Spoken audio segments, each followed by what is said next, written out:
programa de hoje você vai ver os principais pronunciamentos e debates no plenário. Vereadores cobram melhorias nos serviços oferecidos pela CELP. Vera Lopes critica o machismo no Recife e nas casas legislativas. Henrique Leite defende debates sobre ideologia de gênero e uma discussão sobre a situação econômica do país. O TV Câmara do Recife está no ar.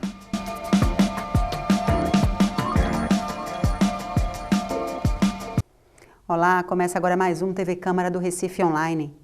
E no último domingo, um jovem de 22 anos morreu eletrocutado por um fio da CELP em frente ao Shopping Itacaruna. Ele é uma das mais de 100 vítimas de acidentes com a fiação da empresa nos últimos 6 anos. No plenário, vereadores cobraram providências e melhorias nos serviços oferecidos pela companhia. Vera Lopes lembrou outros casos de mortes por choque elétrico e pediu que a CELP tome medidas urgentes. O que é que está acontecendo com a CELP? Com a CELP que não toma os devidos cuidados com a sua fiação, com os seus postes. As pessoas estão morrendo de choque elétrico. Agora mesmo, um jovem de 22 anos, idealista, que tinha terminado o seu curso, vejam vocês, de bombeiro civil. Então, ele queria socorrer as pessoas, ele queria ajudar as pessoas. E os fios descobertos em frente ao Shopping Itacaruna fez com que este jovem levasse, sofresse uma descarga elétrica que lhe tirou a vida. Mas ninguém aqui comentou a responsabilidade, a irresponsabilidade da Companhia Elétrica de Pernambuco, que já causou várias e várias mortes em nossa cidade e vai continuar. Vão continuar morrendo enquanto não se tomarem medidas urgentes, punitivas, multas, para que essa irresponsável dessa CELP não continue a matar as pessoas na cidade. Já o vereador Osmar Ricardo lembrou que a Câmara debateu questões relacionadas a problemas causados pela fiação.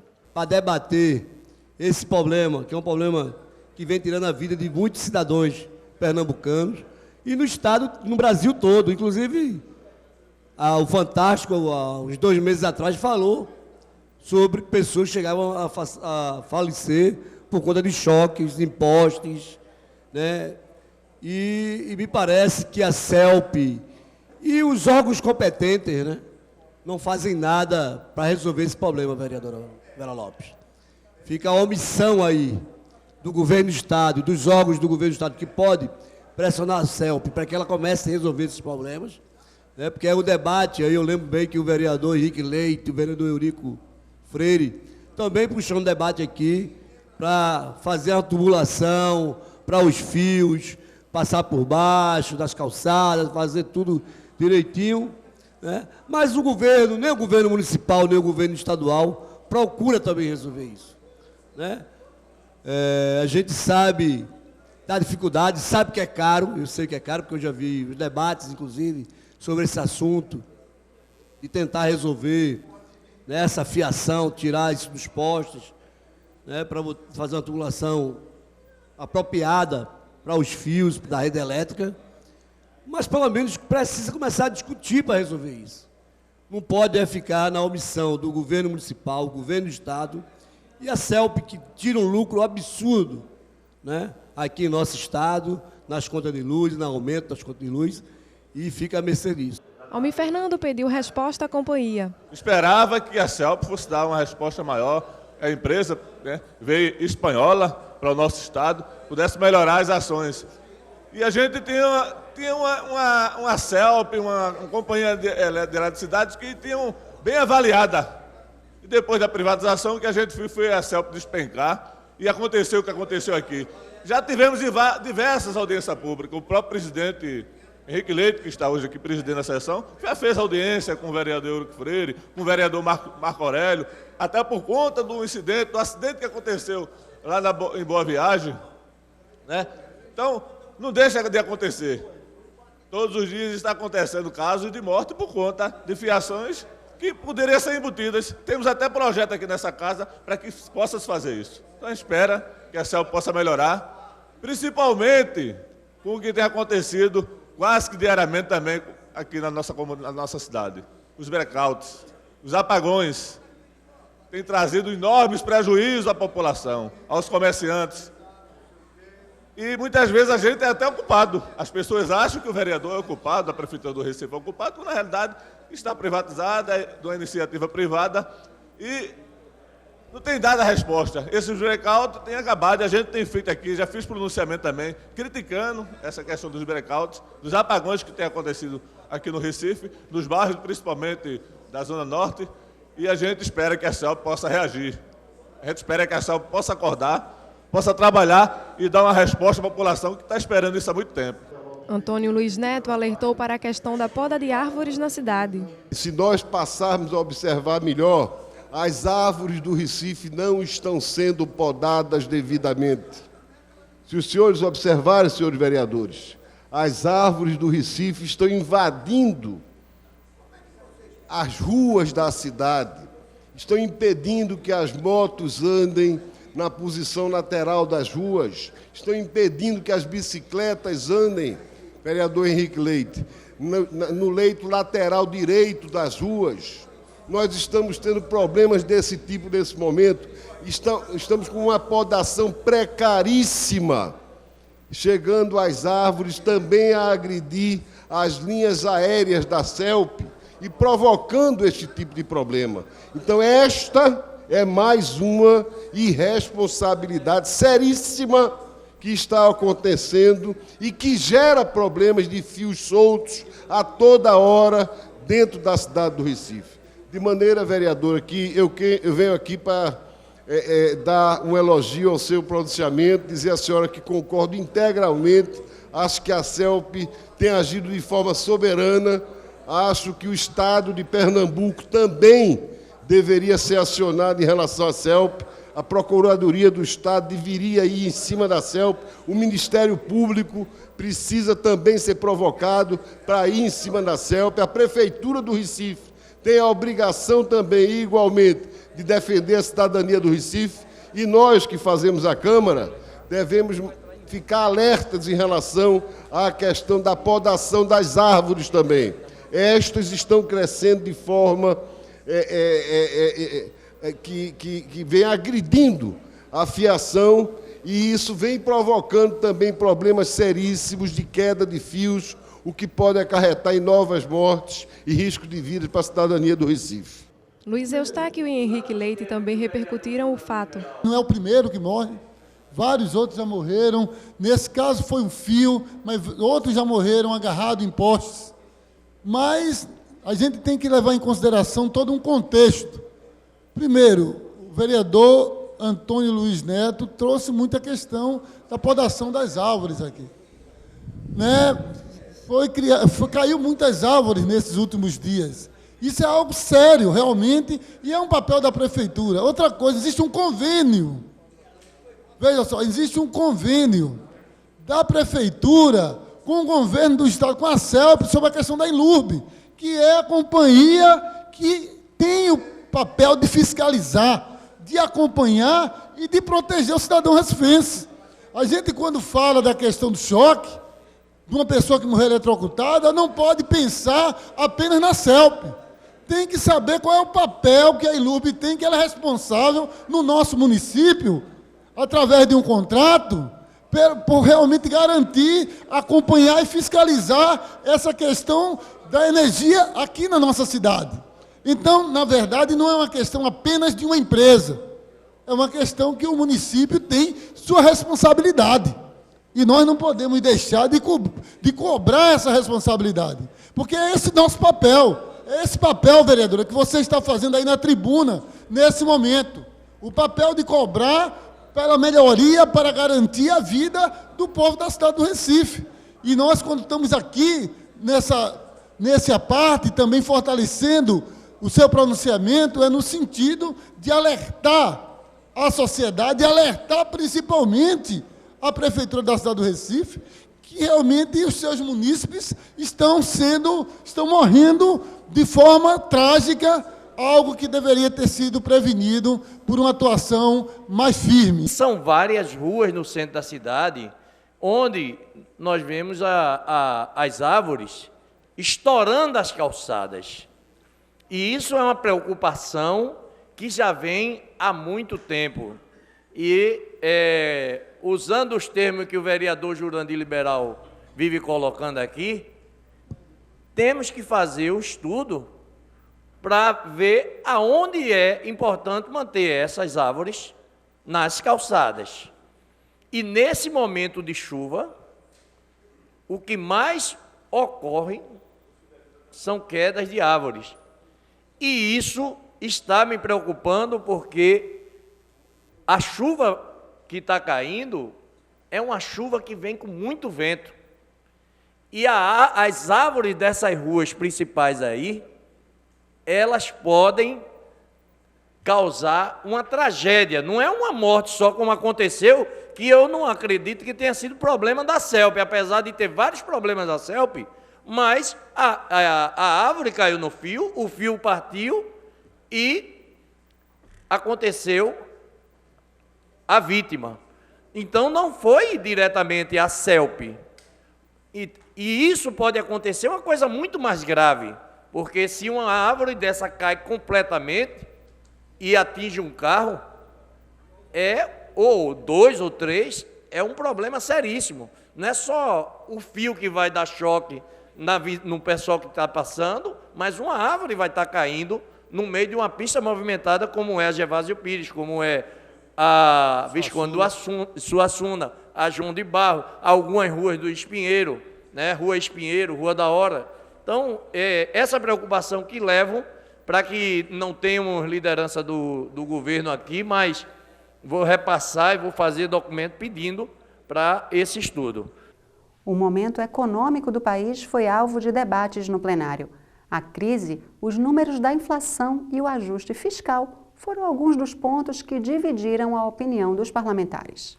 Segundo dados apresentados pelo vereador André Regis, a economia do Brasil este ano terá uma queda de 2%. A inflação atingirá 9% e o desemprego será de 6%. Ele disse ainda que o ajuste fiscal proposto pelo governo federal não está surtindo efeito. A economia, ela começa a passar por um processo de desemprego elevado. O comércio se ressente porque a população desempregada deixa de comprar. Quando o comércio deixa de vender, ele deixa de fazer os pedidos à indústria. A indústria começa a demitir mais. A indústria, no primeiro momento, inclusive, tentou mecanismos do ponto de vista de férias e acordos com a categoria. Isso faz com que o quadro seja, inclusive, de diminuição da arrecadação. Então, o governo, se por um lado procurou economizar para ter mais recursos, o quadro é tão difícil de ser ultrapassado que resulta numa diminuição da arrecadação. Então, resultado da história, não surtiu efeito o trabalho de ajuste fiscal do ministro Joaquim Levy. O parlamentar também falou sobre a Operação Lava Jato, que investiga denúncias de corrupção na Petrobras. O que nós estamos aqui apurando é uma máquina governamental montada para destruir a principal empresa do Brasil, a Petrobras, com o objetivo de perpetuação de um partido no poder. Isso é tão evidente, está tão claro, que até o presidente Luiz Inácio Lula da Silva, ele vem e afirma: o PT, aliás, eu e Dilma, segundo ele, estamos no volume morto. O PT está abaixo do volume morto. Os membros do PT só pensam em cargos, só pensam em salvar a própria pele. Salvar a própria pele significa que alguma coisa errada foi feita e que alguém quis se salvar do ilícito praticado. É uma autoconfissão. Inclusive, essa semana que passou, houve um bizarro pedido de habeas corpus preventivo para o presidente Lula, que não foi pedido por ele. Mas eu digo bizarro porque ninguém duvidou que Lula pudesse ter impetrado o habeas corpus, porque de tanta a sua associação com as empreiteiras, como se justificar o presidente Lula sempre viajar acompanhado dos executivos das empreiteiras, fechando negócios pela América Latina, e esses negócios passando pelo BNDES e acabando do bolso do contribuinte. E a conta nós pagamos, 6 bilhões de reais. Eu não estou tirando esse número do nada, eu estou tirando isso do balanço oficial da maior empresa brasileira, que é a Petrobras. 6 bilhões de reais. É muito dinheiro. É muito dinheiro que irá custar muito caro para que a empresa se recupere. Para o vereador Anderson Florencio, o sentimento é de tristeza. Ele reconheceu avanços na qualidade de vida da população, mas ressaltou perdas de ganhos históricos. A população, em algum momento, avançou na sua qualidade de vida. Mas, por exemplo, quem comprou ar-condicionado, hoje em dia não pode mais ligar porque não tem dinheiro para pagar a conta. Aquele que comprou seu carrinho, hoje está tentando vender o carro, porque até para vender está difícil, porque não tem quem compre, e está perdendo uma qualidade de vida que tinha. Aquele que conseguiu entrar na faculdade, hoje não consegue renovar o seu crédito, e aquele que tem um parente mais novo, que chegou a hora também de entrar na universidade, não consegue porque a pátria educadora não dá mais educação. Esse é o cenário do Brasil hoje. E ao mesmo tempo que a gente vê, né, o decréscimo de todos os ganhos históricos que começou lá com o Fernando Henrique Cardoso, que infelizmente o PT não reconhece e deveria reconhecer. A gente reconhece os avanços sociais que houveram, mas todos eles indo para a lama agora nos últimos anos. Então, é um grande retrocesso. Eu estive conversando, vereador, com o prefeito de Pujuca, Carlos Santana, do nosso partido, que disse: Suape tinha 75 mil empregos diretos. E agora, de um ano para cá, baixou essa quantidade para 25 mil empregos diretos. Veja a quantidade de empregos perdidos, especialmente pelo escândalo, pelo caos e pela desmoralização que fizeram com a Petrobras. Isso repercutindo de um modo evidente na economia do nosso país, especialmente também aqui em Pernambuco. Mas o vereador Luiz Eustáquio saiu em defesa do governo federal. Nossa linha ideológica nunca foi a linha ideológica de Chaves e nunca foi a linha ideológica do ex-presidente do Irã. Nunca foi a nossa linha ideológica. Nossa linha ideológica é outra. Nossa linha ideológica sempre foi em defesa do direito do trabalhador. Essa é a linha ideológica que me aproximou do PT. E tem algumas em defesa de inverter prioridades, de melhorar a vida do povo pobre. Essa sempre foi nossa linha ideológica. Hoje, nesse ajuste fiscal, tem algumas coisas que eu concordo, que está quebrando uma parte do discurso da linha ideológica, mas que foi implementada, sim, no nosso país, durante esses últimos, eu digo a você, nesses últimos 12 anos, especialmente nos últimos 8 anos do governo Lula, que foi implementada, que realmente melhorou a vida do povo brasileiro. Melhorou em muito a vida do povo brasileiro. Eu quero lhe dizer uma coisa, vereador, com todo respeito ao seu conhecimento, entendeu? Mas eu quero lhe dizer algo. Você fez um breve histórico da situação que hoje o país está. Na questão que está realmente, que não vai ter crescimento, vai ter decréscimo esse ano. Mas eu quero dizer uma coisa, o trabalho, a inversão de prioridades, do avanço que o Partido dos Trabalhadores fez no Brasil, deixou do Brasil num patamar. Então, que mesmo com tudo isso que está acontecendo hoje, a situação que vocês, quando entregaram o governo a Lula, ainda era muito pior no desemprego, ainda era muito pior na inflação do que é hoje. Eu quero lhe dizer isso, vereador, com muita tranquilidade. A situação que vocês entregaram o país para nós, mesmo com toda essa dificuldade, que estamos dentro de uma crise política e também uma crise não só política, mas também uma crise na economia, mas a situação do país hoje ainda consegue ser, as pessoas ainda conseguem viver melhor do que quando vocês deixaram o país na época de Fernando Henrique. Já o vereador Osmar Ricardo lembrou que os Estados Unidos e a Europa também vivem momentos de crise econômica e disse ainda que é preciso esperar o resultado final da Operação Lava Jato. Tenta, como grande jurista, já criminalizar as pessoas. E ele sabe que não pode fazer isso, tem que esperar o resultado, né, de toda a operação e terminar, porque é o que ele devia fazer, como um bom jurista, aguardar os resultados finais. Porque é muito duro estar criticando. Né? Se eu fosse criticar aqui tudo que a gente sabe de São Paulo, das CPIs, que a mesma bancada do PT tentou criar lá, né, para apurar o metrô de São Paulo, que foi barrado.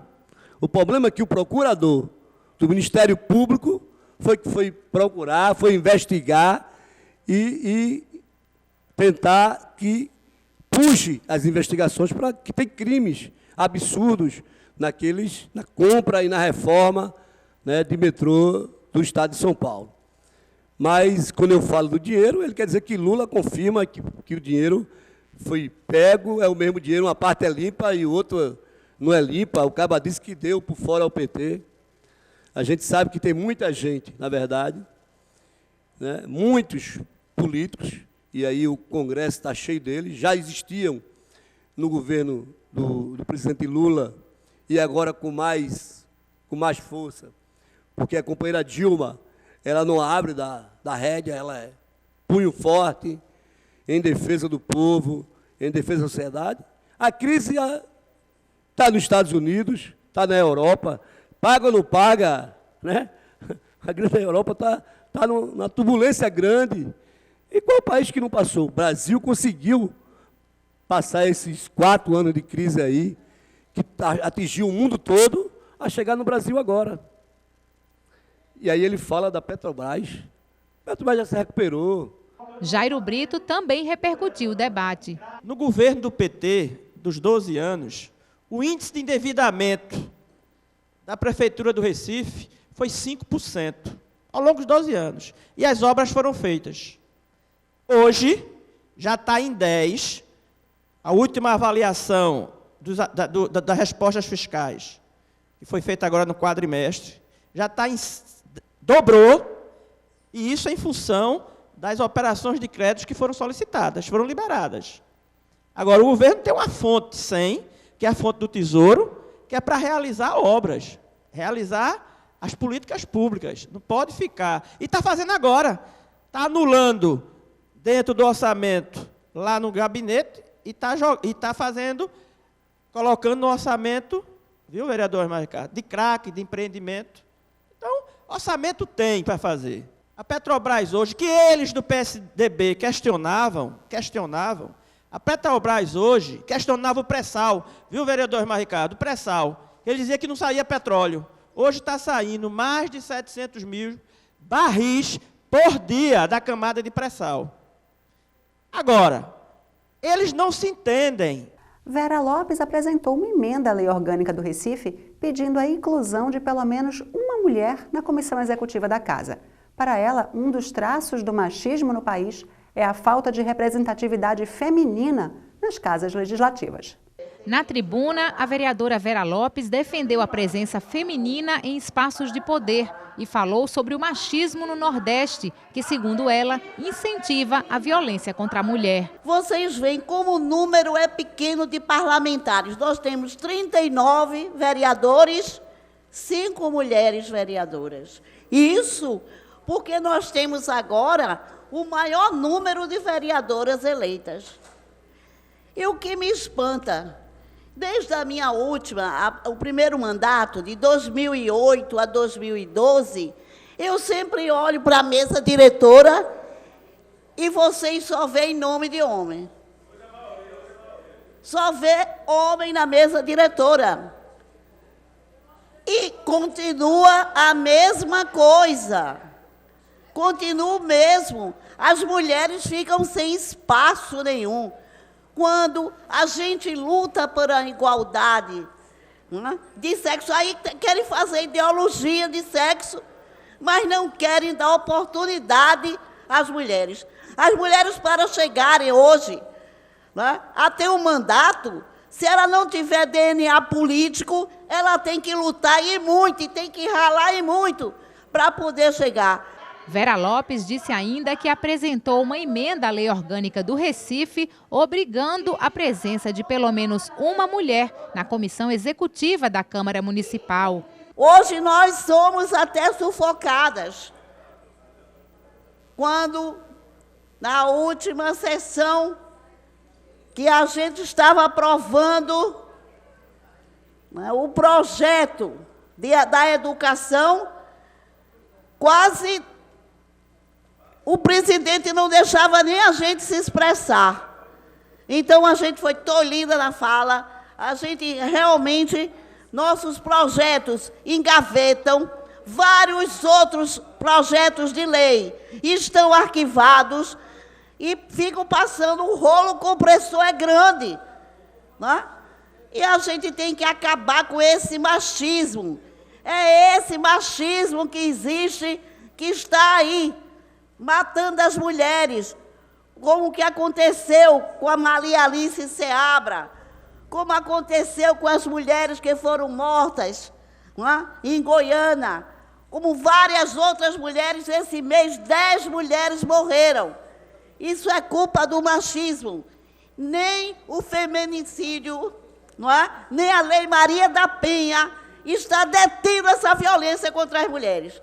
Então, para a gente acabar com isso, nós temos primeiro que começar aqui, na Câmara dos Vereadores, colocando uma mulher representante da mesa diretora. Os vereadores Isabela de Roldão e Osmar Ricardo também repercutiram o assunto e parabenizaram a iniciativa da colega. Parabenizar a vereadora Vera Lopes pelo seu pronunciamento aqui na casa sobre a questão feminista da casa, do machismo, de quem comanda a gestão geral do Júlio, porque quem faz essa mesa aqui não é a Casa Zé Maria, não, é o cacique todo-poderoso da Prefeitura do Recife, Geraldo Júlio.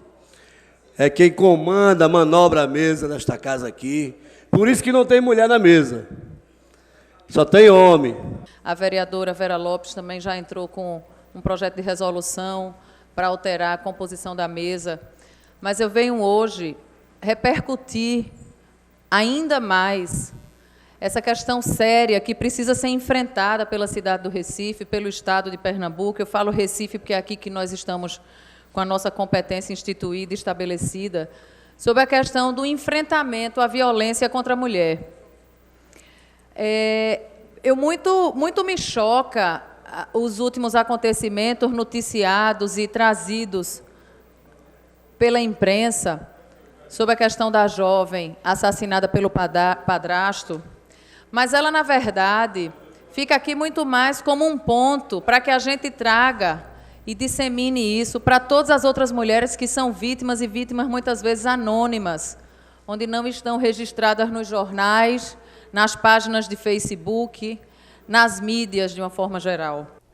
O vereador Henrique Leite defendeu que o machismo é um problema que pode ser sanado com a ampliação do debate sobre ideologia de gênero. O vereador lembrou o caso da jovem Maria Alice Seabra, de 19 anos, que foi estuprada e assassinada pelo padrasto. Maria Alice é uma das vítimas que nós tomamos conhecimento. Mas se você for perceber, são muitas Maria Alice de menor que não vêm ao conhecimento da população e que não foram estuprados pelo padrasto, não, é pelo pai. Tem muitos meninos que são violentados pelos pais, pelos tios, pelos vizinhos.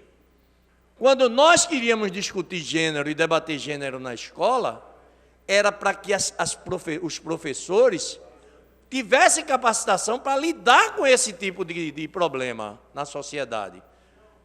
E isso é que nós precisamos, e precisamos ter tempo para debater, independente de um projeto assodado e com tempo curto, né? Essa violência que é causada pelo machismo, pelo sentimento de posse, e que começa justamente em atos, em pequenos atos causados pelos homens. Quando se contrata uma mulher bonita para trabalhar, com interesse de assediá-la. Quando está ali o homem agredindo moralmente, com assédio moral, uma mulher que está grávida ou voltou de uma gravidez, e começa a se dar problema para ela pedir demissão e não aguentar. Então, são essas questões que são causas. Nós não podemos falar dos efeitos sem discutir a causa principal. Aqui na Câmara, tem machista? Tem machista. Mas a gente tem que discutir a causa que leva ao machismo. A opinião foi compartilhada por Osmar Ricardo, que questionou quantas Alices serão mortas pelo machismo. São 101 mulheres assassinadas em nosso estado, né, por diversos fatores que levam ao assassinato de mulheres. Inclusive, o machismo, como Vossa Excelência colocou aqui, que impera na família. Mas que as pessoas também trabalham isso, né? Trabalham de forma de que a mulher tem que estar sempre servindo ao homem. Não, a mulher tem que ter o direito dela, o direito de igualdade, o direito de trabalhar, de ser a dona da casa, ser a família. E Vossa Excelência está de parabéns, vereador Henrique Leite. Henrique Leite também ressaltou a importância de debater sobre a ideologia de gênero. Quem defendeu contra gênero, contra ideologia de gênero, estava discutindo o seu direito como mulher, estava querendo debater o seu direito como mulher. Então, como é que se discute a questão da violência contra a mulher no efeito, quando se na causa você não quer debater? Quando se você não quer debater na essência. Quando eu dizia que uma criança que é criada por uma família desestruturada, que o pai é alcoólatra, que o pai é viciado em droga, que tem dentro de casa um padrasto, tem dentro de casa um tio, essa família pode educar melhor que a escola? São essas questões. Não é boataria de dizer que tem banheiro feminino e masculino e que os homens, ou homem ou mulher, poderiam usar. Não é a questão de dizer que o menino na escola vai aprender a escolher qual é o sexo que faz. Não era isso que a gente estava discutindo, nem o que a ideologia de gênero estava discutindo. Então, a causa da violência à mulher é justamente o machismo que se cria na essência.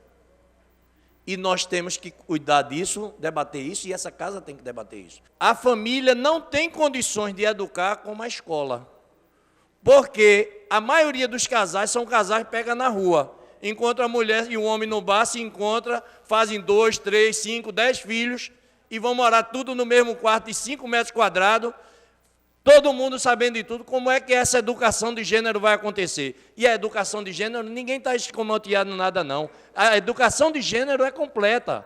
É como a sociedade vê. É gênero homem, mulher e homossexuais, sim. E nós não estamos discutindo aqui, e ninguém escolhe, eu quero ser gay, eu não quero ser gay. Ninguém escolhe. Cada um nasce com essa visão. Eu acredito nesse ponto de vista. Eu não acredito na escolha direta de eu quero ser ou não quero ser. Entendeu? Então, Vossa Excelência pode se unir a nós mais adiante, quando vier a luta a se vencer pela liberdade de viver, pela liberdade de ser feliz, pela liberdade do amor. Luiz Eustáquio frisou que o respeito à mulher é o respeito que se deve ter a todas as pessoas, mas criticou o debate da ideologia de gênero nas escolas. Muitas vezes a gente, essa palavra, vereador, às vezes confunde. Porque no primeiro momento foi pregado a ideologia de gênero como o gênero homem e mulher. Mas, sinceramente, vereador, não é isso. Eu não sei se o vereador está desatualizado, porque eu acho que o vereador não está. Não. Certo? A ideologia de gênero que é pregada não é a questão de homem e mulher. É gênero de você poder escolher qual é o gênero que você pretende ser na sociedade. Não é o gênero homem e mulher. Então, por que não coloca homem e mulher? Não. Ideologia de gênero, porque você vai fazer a sua própria formação e você aí vai discutir o que é que você quer na sua vida. Você vai aprender, não é só a questão do respeito à mulher, não. Porque eu acho que o respeito à mulher, vereador, tem que ter mesmo. O respeito a todas as pessoas tem que ter. A vereadora Isabela de Roldão lamentou a falta de ações no enfrentamento à violência contra a mulher. O que efetivamente nós estamos fazendo para o enfrentamento dessa violência? Até que ponto a gente está permitindo, a partir do momento que não se institui efetivas políticas públicas de enfrentamento, onde não se institui a verdadeira libertação dessa mulher, para que ela não mais se submeta ao parceiro agressivo, ao chefe agressivo, a um ambiente de extrema agressão. E aqui eu queria trazer, eu inclusive pedi hoje ao Legislativo, a gente tem alguns importantes projetos aqui, hoje eu já falei com o vereador Romerinho Jatobá também, que está na relatoria de um dos projetos nossos, está na Comissão de Constituição e Justiça ainda, eu pedi a ele que desse uma agilizada, haja vista que tem mais de um ano que está na mão dele. E eu diria que Garanhuns chegou a ser pioneiro no estado de Pernambuco, porque Garanhuns já instituiu o que o meu projeto de lei pedia desde o final de 2013, a respeito dos ônibus. E ele tem uma sugestão de que os ônibus parem fora das paradas também para os homens. Ótimo. Mas a gente precisa adiantar isso, porque a insegurança, o grau de insegurança na cidade é grande. As mulheres temem sair de casa. Ele, inclusive, apresentou um projeto interessante. Eu coloco sempre aqui, as mulheres que são usuárias do transporte público sabem os constrangimentos que passam. Sabe o quanto é delicado pegar um ônibus ou um metrô cheio. E quando não está cheio, que ela está sentada na cadeira, seja na janela ou seja no corredor, ela sabe o constrangimento que passa. E, efetivamente, quais são as ações que nós tomamos para enfrentar, ou reagir e, ao mesmo tempo, acabar com essa questão dessa violência, essa violência institucional, instituída e já, eu diria, parece que pacífica dentro da cidade. Uma das coisas que muito me chamou a atenção, e eu queria aqui poder compartilhar com todas e todos, é que a forma como foi conduzida a questão dessa jovem que foi assassinada pelo padrasto, parece que dava-se muita ênfase ao fato dela ser uma moça virgem. E aí eu ficava me perguntando, e as que não são virgens não merecem o respeito, não sentiu menos dor, mais dor, né? A agressão parece que é menor ou é maior. Então, que essa coisa da valorização remonta a décadas e décadas, que parece, eu digo parece aspiado, parece ter passado, mas não passou, está presente. A prova disso são os comentários que a gente acompanhou nas redes sociais e nos meios de comunicação. Então, fica aqui esse cuidar, como é que a gente está olhando essa questão da violência. Michele Collins parabenizou o trabalho da delegada do Departamento de Homicídios e Proteção à Pessoa, Gleide Ângelo. Ela será homenageada na Câmara com a Medalha do Mérito José Mariano. Gleide Ângelo é natural do Recife, realizou seus estudos no Colégio Marista. Antes de atuar na área de segurança pública, trabalhou no comércio e em banco. Participou de diversos projetos sociais, prestando valorosa contribuição em benefícios de organizações não governamentais. É formada em administração e em direito. Ingressou na Polícia Civil como agente de polícia em 2003. Em 2008, ela passou a ser delegada de polícia. Antes de trabalhar no Departamento de Homicídios e Proteção à Pessoa, DHPP, ela passou cerca de 9 meses na Delegacia de Roubos e Furtos. A delegada possui uma extensa folha de serviço prestada ao povo recifense. Recebeu diversos reconhecimentos, a exemplo da Medalha de Mérito Policial concedida pela Polícia Civil de Pernambuco em 2014. Bastante competente no que faz, resolveu inúmeros casos, como o do assassinato da alemã Jennifer, do professor Hélio Menezes, entre tantos outros. O caso mais recente e que impressionou até mesmo a delegada na função que ocupa há cerca de 7 anos, foi a morte brutal de Maria Alice Seabra, aos 19 anos de idade, vítima do padrasto, a quem Gleide Ângelo chamou de um monstro. Na ocasião, ela não conteve e chorou ao contar detalhes do crime à imprensa, ressaltando que o diálogo no âmbito familiar é importante para casos como esse, para que sejam evitados. Portanto, senhor presidente, no reconhecimento à abnegação, profissionalismo e competência com quem exerce sua profissão, apresentei nessa Casa Legislativa o projeto de decreto legislativo número 24 de 2015, que concede medalha de mérito José Mariano à delegada Gleide Ângelo, que também é uma pessoa que muito temente a Deus, é uma pessoa maravilhosa, que tem feito, com certeza, a diferença no estado de Pernambuco. Tenho a oportunidade de ser amiga pessoal também e sei da dedicação que ela executa o seu trabalho. E eu gostaria, então, de ter a honra de que toda essa casa aprovasse por unanimidade a concessão da medalha José Mariano para a delegada Gleide Ângelo. Osmar Ricardo criticou a atenção dada pela gestão municipal à limpeza urbana. Com a chegada das chuvas, o acúmulo do lixo pode causar alagamentos. A situação do Recife é uma situação de calamidade. Calamidade. Eu estava mostrando ao vereador Vandes ali as imagens que mandaram para mim de Nova Descoberta, das águas descendo pelas escadarias, lixo, entulho. Isso mostra que a prefeitura deixou de cuidar das pessoas mais pobres, vereadora Isabela.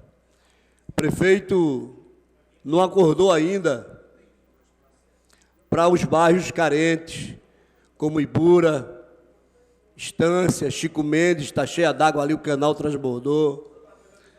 Né? Santa Maria não tem canal, vereador Almir, é um bairro limpo, livre. O que tem muito é lixo. Lixo tem.